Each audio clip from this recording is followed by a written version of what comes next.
Hello everyone, so I'm here today to do the next video for my Read Around the World project, and this is going to cover West Africa. Now, West Africa is a really big area with a lot of countries, so it's going to maybe be a long video, but I'm going to cover Senegal, Gambia, Cape Verde, Guinea Bissau, Guinea, Sierra Leone, Liberia, Cote d'Ivoire, Ghana, Togo, Benin, Burkina Faso, and Nigeria. So yes, a lot to go through, but let's just start. For Senegal, I have read All Blood is Black by David Diop, and I have a full review of it in my channel because I read it for the International Booker a couple of years ago, and he won the International Booker. And this book is about a soldier from Senegal fighting, I believe it was in the First World War, and kind of the hardships he goes through being a soldier for France in the First World War. So he gains the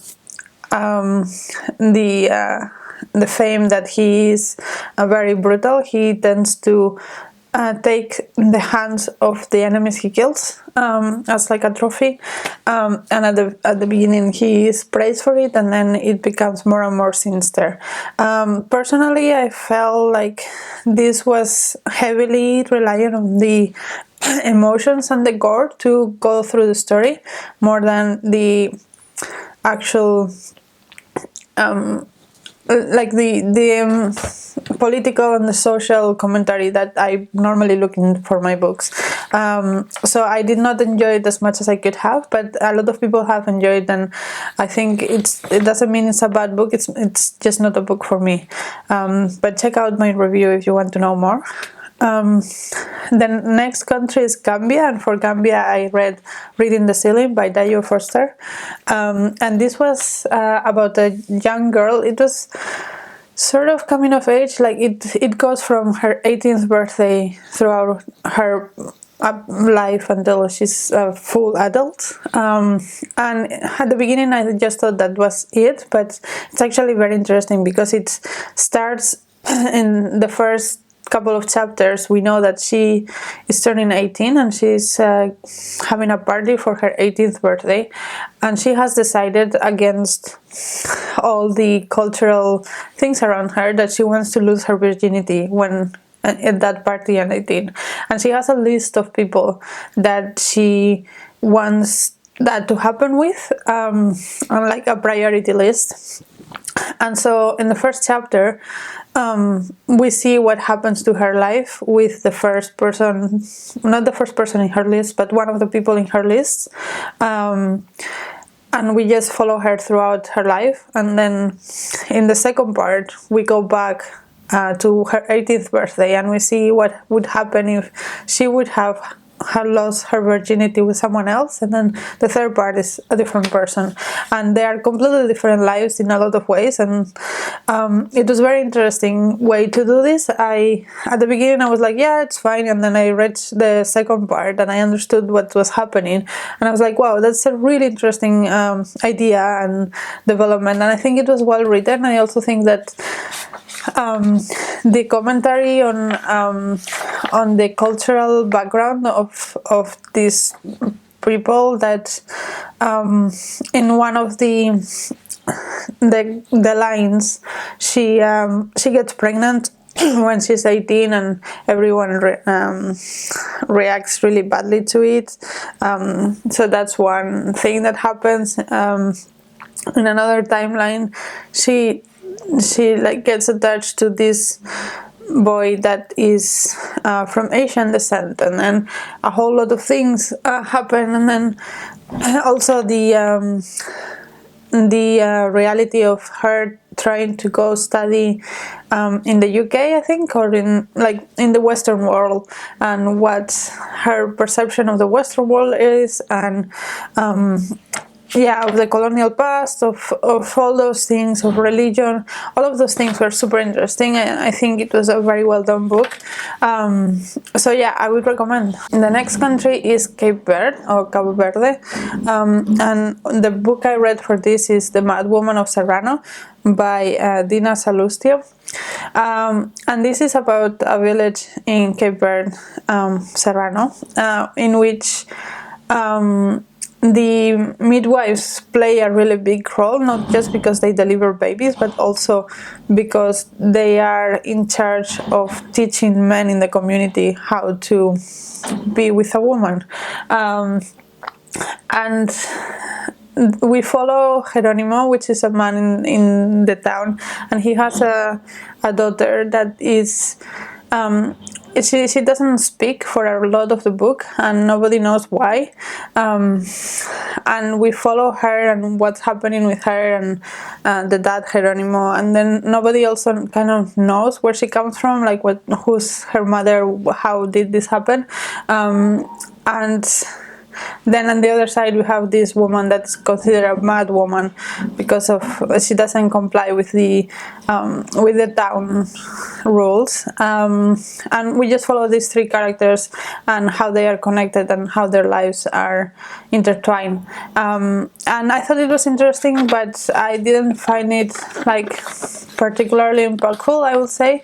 I think most of the things that the book was trying to say I have seen in other places, so it was not like mind-blowing, but it was a good story still. And I also found the role of midwives in that town very interesting, and I don't know if that's a common thing in Cape Verde or it was just this specific town that behaves like that, but it was an interesting element to have there. And then for Guinea Bissau I read The Ultimate Tragedy by Abdulai Sila, and this is, I believe, the first novel to be translated from Guinea Bissau to English, and it was okay. The writing was fairly simple but nothing bad either, and it was kind of divided in two parts, and the first part talked a lot about the colonization by the Portuguese, and I found that a lot more interesting, and the second part was focused more on this girl that moves to the city, and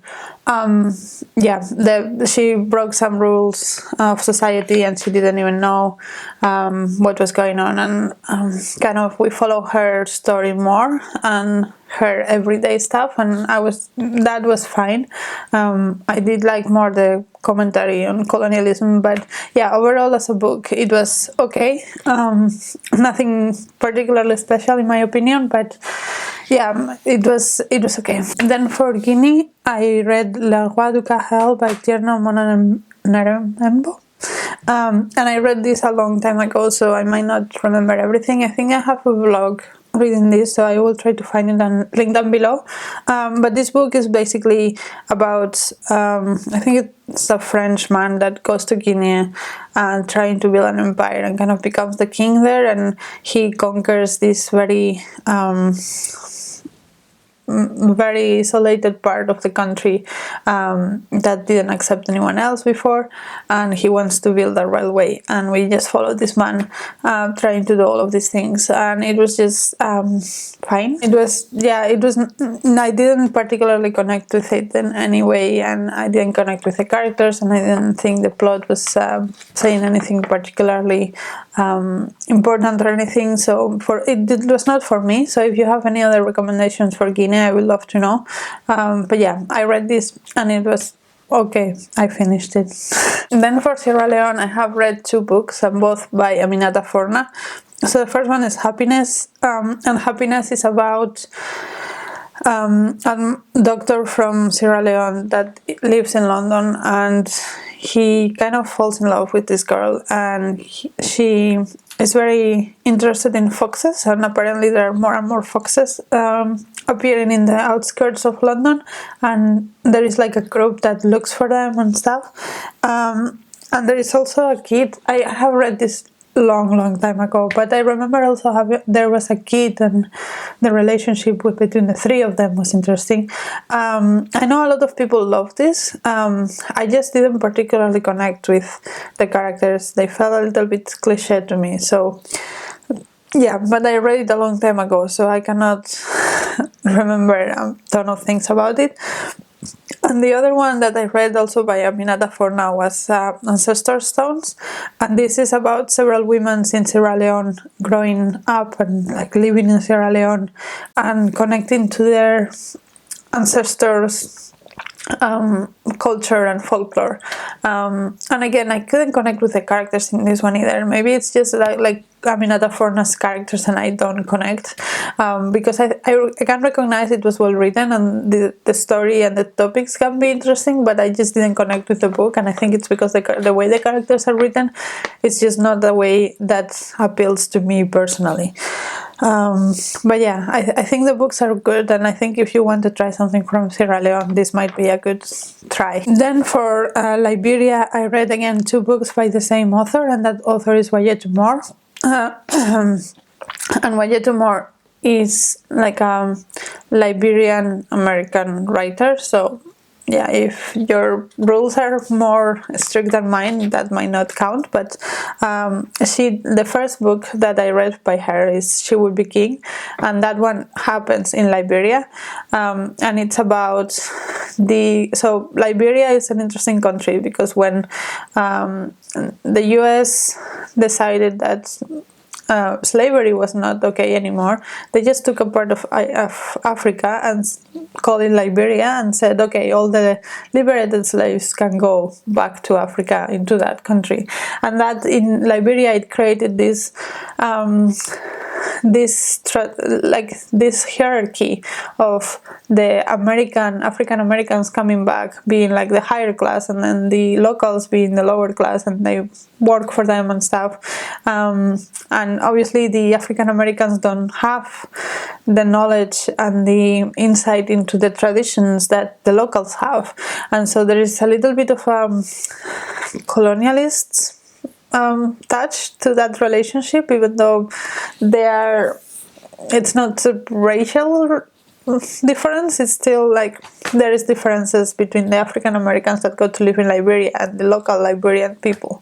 And I think it was very interesting to see all of that, and how all of them interact. And this follows a girl that is local, and she kind of wants to take charge of her own life and her own future, even though she in principle should depend on the African Americans that employ her. So yeah, I thought that was very interesting. I knew that, I kind of knew that Liberia was created like that, but I didn't know like the details of the everyday life, and this gives an idea of that, and I think that was very interesting. And then the other book is The Dragon, the Giant, the Woman, again by Wayetu Moore, and this is more of a memoir. And Wayetu Moore's family left Liberia when she was really little, because of the Liberian War, and they moved to the US. And so she talks about that move and like the experience of leaving your country and going to a country that you don't know, and where you are a foreigner and all of that. So that was also very powerful, I think. It was well written, and her writing is very easy to read, so it's not like super literary and doing super special things, but it's good and it conveys the story, which is the most important thing. So yeah, I think those books are quite good. And if you want to read something from Liberia and you don't care where the author lives now, then that might be a good option. Then for Cote d'Ivoire, I have also read 2 books. The first one is In the Company of Men by Veronique Tadjo, and this is about the Ebola epidemic, and so it's kind of like a thank you note for the doctors that put their lives on risk to stop the epidemic, and how much devastation and how much pain that caused to the whole country, and how all that fear happens. And I think this was written before the COVID pandemic, but you can really make relationships between the two, and like that fear that we all felt in 2020, and that out of control sensations are also in this book, and all how people just want to help all the time, and just when something this big happens, you just want to be useful, you don't care about all the trivial things. So I think this was a very good and impactful book.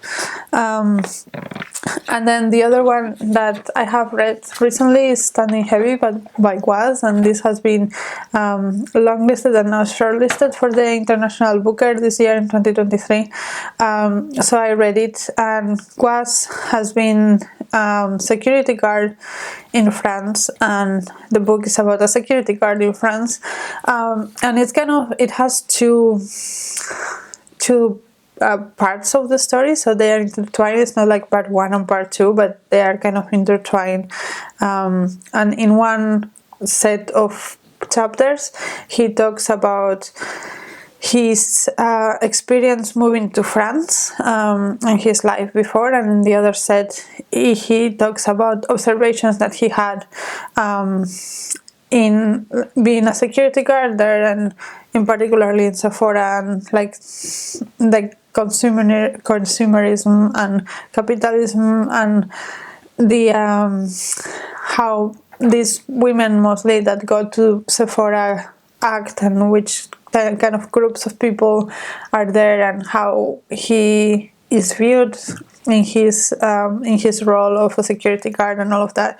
And I felt that there were interesting conversations to have in what he was saying, and that he was funny at times, but I wanted this book to go a lot deeper than what it did, because at that point it just felt like this very poignant observations, but he never took it any further. He never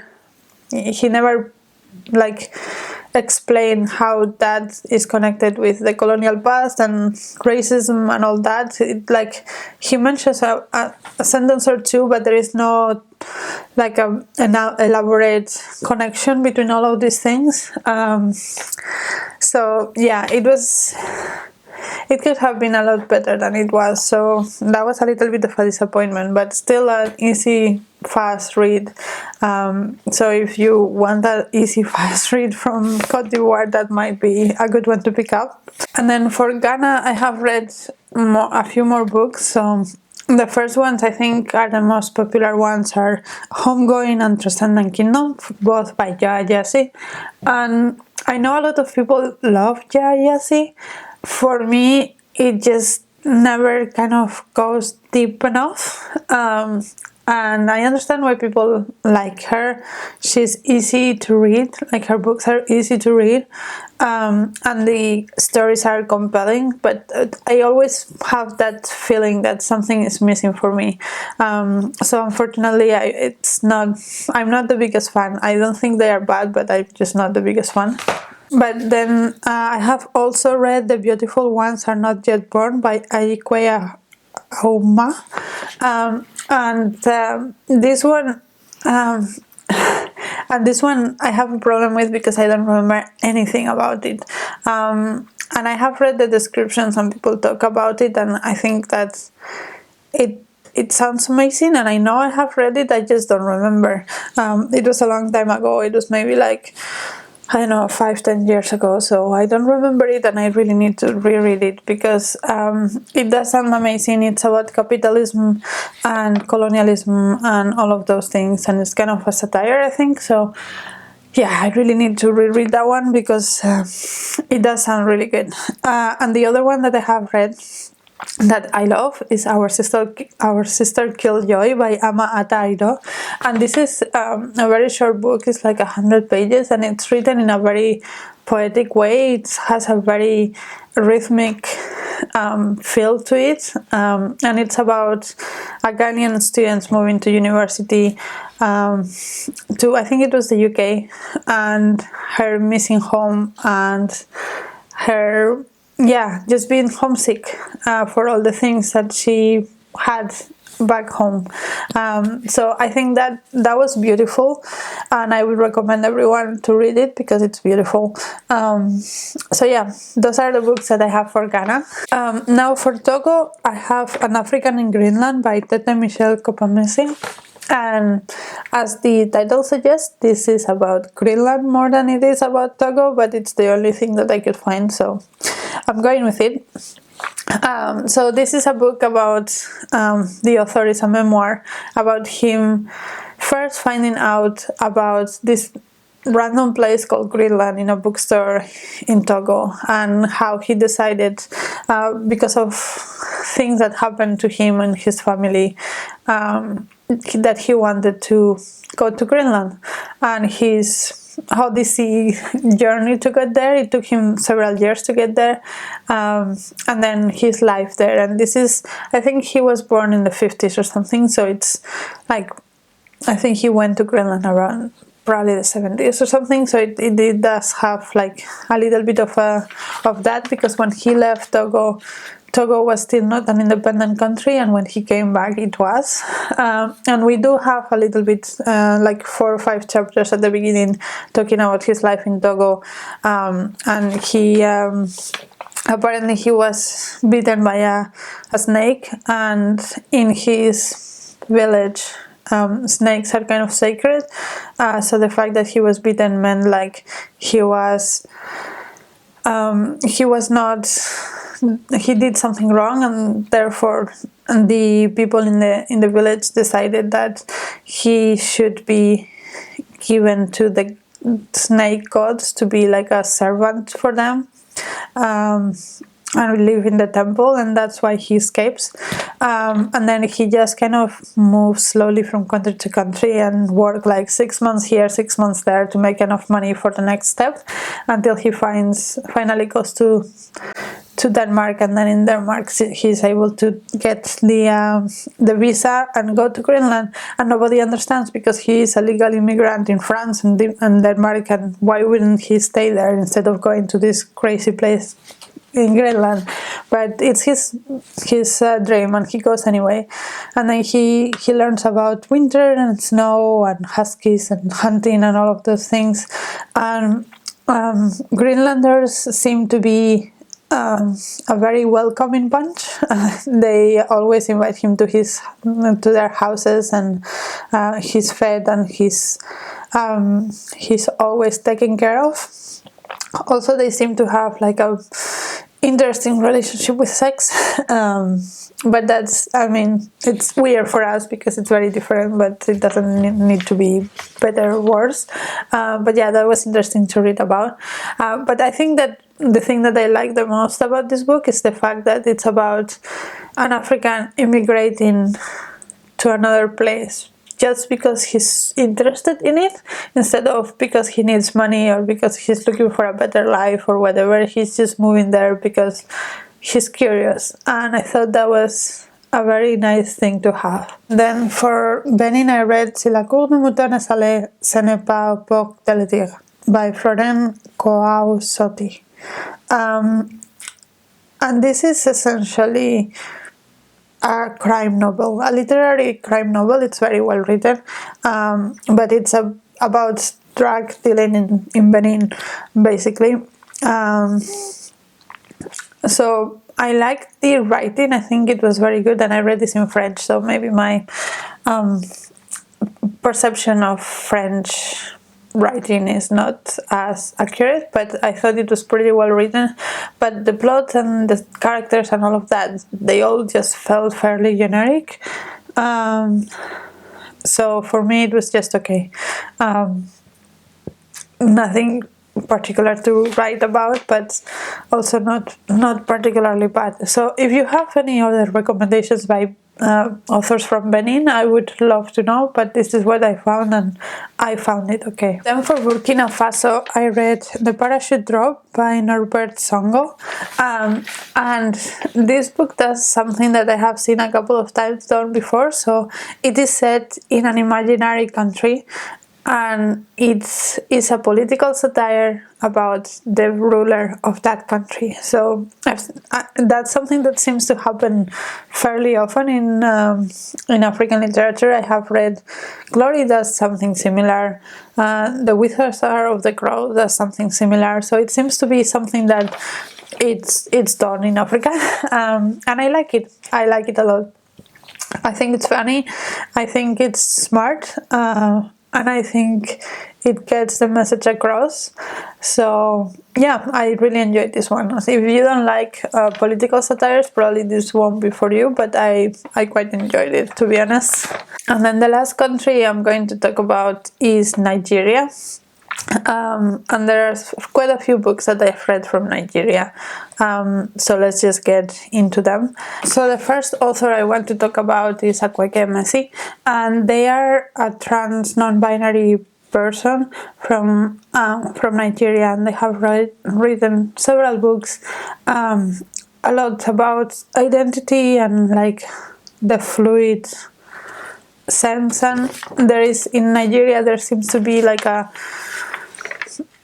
god-like identity that it's genderless, so it kind of not exactly fits with the non-binary Western idea, but it's more on that spectrum than anything else. So there's a lot of talk about this kind of gender identity gender identity struggles in Nigeria and within the Nigerian culture, and expressing kind of the different aspects of Nigerian culture that are not familiar to us in the West. And particularly, I would like to recommend Freshwater and Dear Ijuwele. For me, those were the ones that had the most impact, and also I think they pair very well together, because Dear Ijuwele is more of a memoir, and it talks a lot about the aspects that were addressed in Freshwater. So yeah, I think it's not for everybody, but I think those books have so much to say, and they are so interesting in their exploration of gender and of mental health and all of that. Akweke Messi does not come across as a particularly likable person, but they come across as a very smart and very aware person. So I think that they are able to give the message across very, very well. Then another book that I wanted to highlight because I love it is The Famished Road by Ibn Okri, and this is about a young boy in his village in Nigeria that kind of finds a passage to the other world or other dimension where spirits live, and how he has to struggle with that connection. And also we see his family, and his father is dealing with some political stuff, and also they are dealing with poverty basically. And so there are all these different elements in the novel, and I think it's combined very well, and it's done in a very smart way. And yeah, the magical realism in it makes complete sense, and it's just very good. It's very good, and I will recommend everyone to read it. And then if you're looking for something a little bit lighter, there are two books that I want to mention. One of them is My Sister the Serial Killer by Onyinka Braithwaite, and this is just a very fun kind of rompy book. It's about two sisters, and one of them keeps having these boyfriends that kind of happen to die, and then when they die, she calls her sister to come and help her clean up the mess, basically. And it's a lot about sisterly relationships, and also romantic relationships that don't go good, and it's just fun. I think it's quite interesting, and it's very fast to read. I think I read it in a day, and it's very immersive, but it also doesn't feel like brain dead, so I will recommend. And then the other one I wanted to mention is Binti by Nnedi Okorafor. I read it, I thought it was okay. It's a sci-fi book about this girl that goes to this very prestigious university in another planet, and it's the first of her tribe to go there, and so there is a lot of parallels to colonialism and racism, and people from Africa moving to Western countries to study and being othered. So yeah, that was kind of the idea of Binti. For me it was okay, but I just wanted to mention it because it's not common that a book about sci-fi or a genre fiction kind of book from countries like Nigeria reach the Western countries. So this is one of them, and I just wanted to mention it because I think it's nice to recognize those kind of things. And then of course there is also Chinua Achebe. I have read several of his books. I think actually the one that I like the most is this small penguin ideas kind of book. I don't remember its name, but it's about colonialism, and I thought it was very smart. It's a non-fiction. It's like 2 or 3 essays. But of course there's also Things Fall Apart and The Arrow God and all of this, and I have read some of them and I think they were interesting, and they are mostly focused on the life of the villages before the colonialists came, and then what happened when they came, which I think it's interesting because normally books tend to talk about colonialism as if that was the start of history in Africa, and of course that's not true. There was a lot of things going on in Africa before that.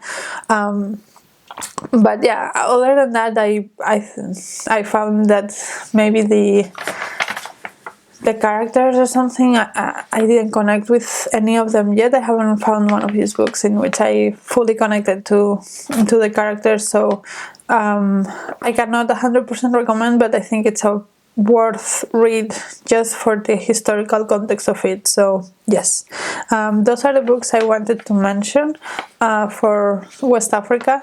Let me know if you have any more recommendations about any of the countries I've talked about, or if you have read some of these books and you want to talk about them. And until next video, bye!